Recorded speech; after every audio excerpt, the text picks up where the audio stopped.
भारत के संविधान की प्रस्तावना।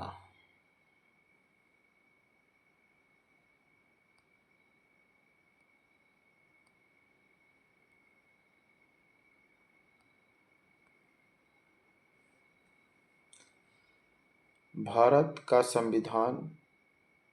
उद्देशिका। हम भारत के लोग भारत को एक संपूर्ण प्रभुत्व संपन्न समाजवादी पंथनिरपेक्ष लोकतंत्रात्मक गणराज्य बनाने के लिए तथा उसके समस्त नागरिकों को सामाजिक, आर्थिक और राजनैतिक न्याय, विचार, अभिव्यक्ति, विश्वास, धर्म और उपासना की स्वतंत्रता,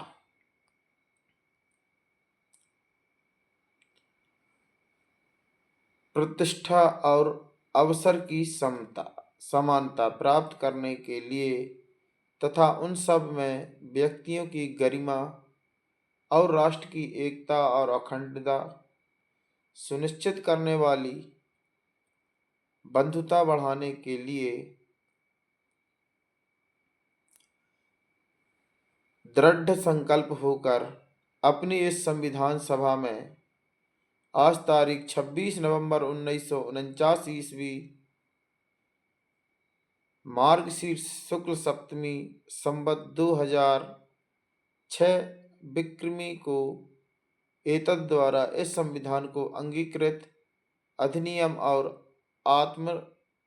आत्मप्रत करते हैं।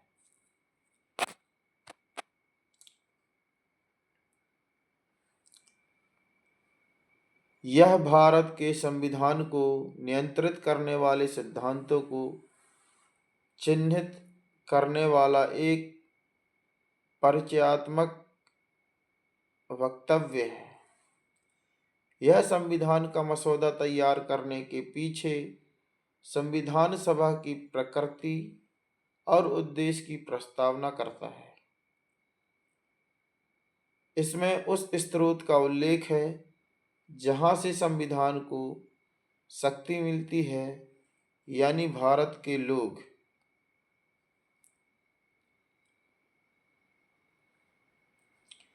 हम बात करते हैं पृष्ठभूमि की। संविधान सभा ने इसे 26 नवंबर 1949 को अपनाया।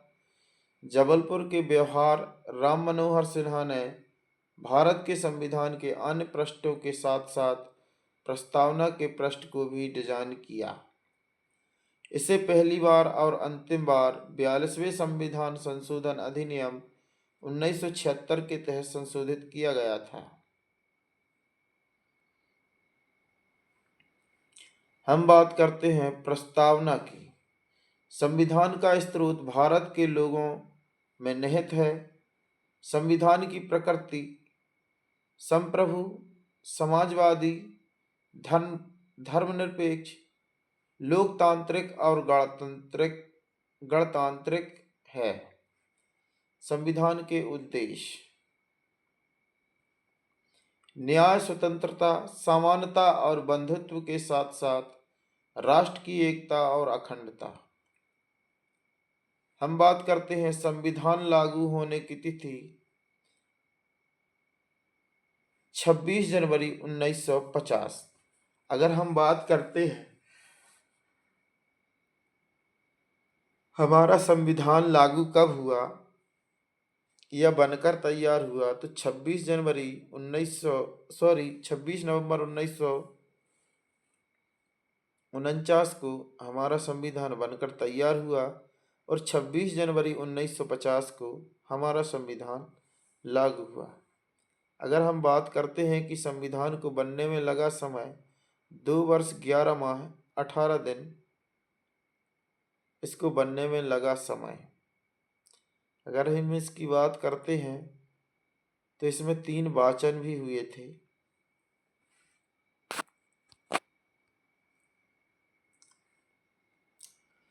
प्रस्तावना की मौलिक विशेषताएं: संप्रभुता, कोई भी बाहरी सत्ता प्रभुत्व के निर्णय से हस्तक्षेप नहीं कर सकती। विदेशी नियंत्रण के विरुद्ध राष्ट्र स्वतंत्र है। कहने का तात्पर्य यह है कि हमें किसी भी सत्ता का निर्णय लेने से कोई नहीं रोक सकता। विदेशी नियंत्रण के विरुद्ध स्वतंत्र है। कहने का तात्पर्य है कि हम विदेशी कोई भी फैसले हम अपने आप से ले सकते हैं। हमें किसी विदेशी से कोई भी निर्णय लेने की जरूरत नहीं है। हम बात करते हैं समाजवादी। राष्ट्र का लक्ष्य सामाजिक कल्याण है। समाजवादी प्रकृति का घटक मिश्रित अर्थव्यवस्था है।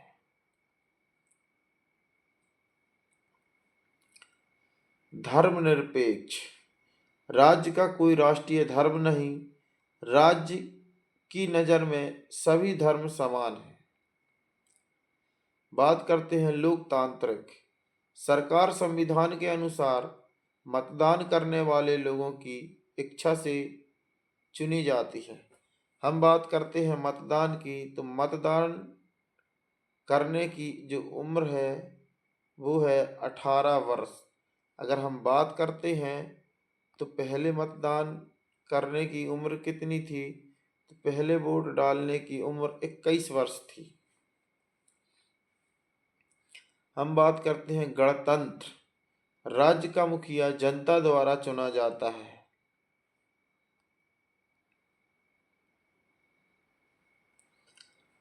प्रस्तावना का उद्देश्य में हम बात करते हैं न्याय। समाज में व्यवस्था बनाए रखने के लिए सामाजिक, आर्थिक और राजनीतिक न्याय की स्थापना महत्वपूर्ण है। हम बात करते हैं स्वतंत्रता की। विचार, अभिव्यक्ति, विश्वास विश्वास और उपासना की स्वतंत्रता। एक व्यक्ति की स्वतंत्रता दूसरे व्यक्ति की स्वतंत्रता का अतिक्रमण नहीं करनी चाहिए।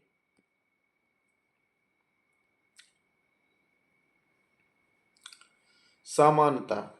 कानून के समक्ष सभी को समान रखने के लिए स्थिति और अवसर की समानता स्थापित करना महत्वपूर्ण है। बंधुत्व। व्यक्तियों की गरिमा और राष्ट्र की एकता तथा अखंडता सुनिश्चित करने के लिए लोगों के बीच। बेरूबारी केस 1960 में 8 न्यायाधीशों की पीठ ने भारत पाकिस्तान समझौते पर मामले पर विचार किया।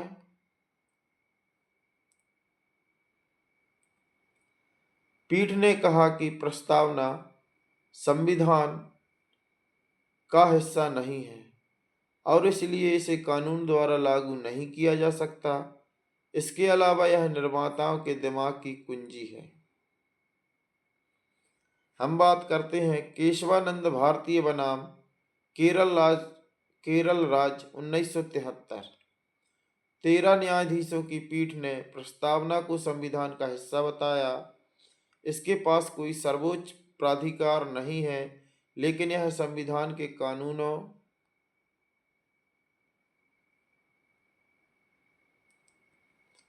कानूनों और प्रावधान की व्याख्या करने के लिए एक मार्गदर्शक के रूप में कार्य करता है।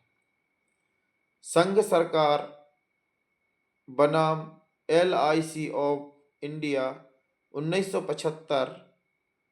सर्वोच्च न्यायालय ने दोहराया कि प्रस्तावना संविधान का अभिन्न अंग है, लेकिन यह न्यायालय के समक्ष कानूनी रूप से लागू करने योग्य नहीं है।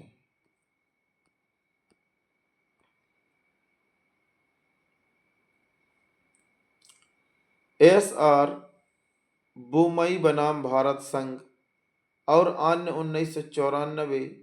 सर्वोच्च न्यायालय के धर्मनिरपेक्षता की अवधारणा पर जोर देते हुए कहा कि राज्य का कोई धर्म नहीं होता और किसी भी धर्म से संबंधित लोगों को अंतरात्मा की समान स्वतंत्रता तथा किसी भी धर्म का पालन करने, मानने या प्रचार करने का अधिकार है।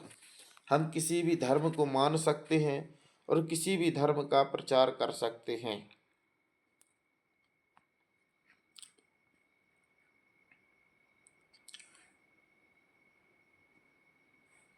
42वां संविधान संशोधन 1976। 42वें संविधान संशोधन ने प्रस्तावना को भारत के संविधान के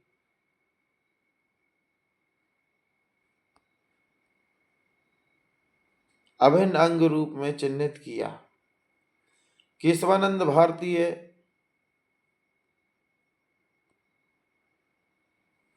भारतीय फैसले में यह स्पष्ट रूप से कहा गया कि संविधान की मूल संरचना में संशोधन किए बिना संविधान की प्रस्तावना में संशोधन किया जा सकता है।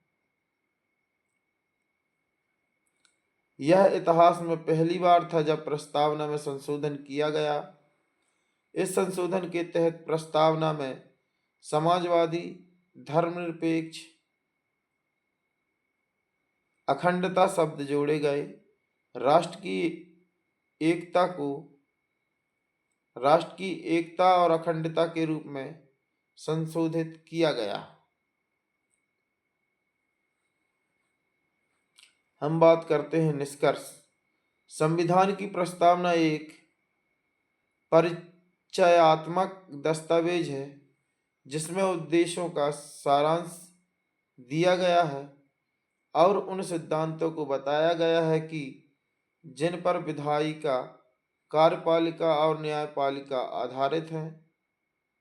विभिन्न निर्णयों में प्रस्तावना की स्थिति पर विचार किया गया, लेकिन अंततः केशवानंद भारतीय मामले में इसमें संशोधन किया गया जिसने इसे संविधान कहा।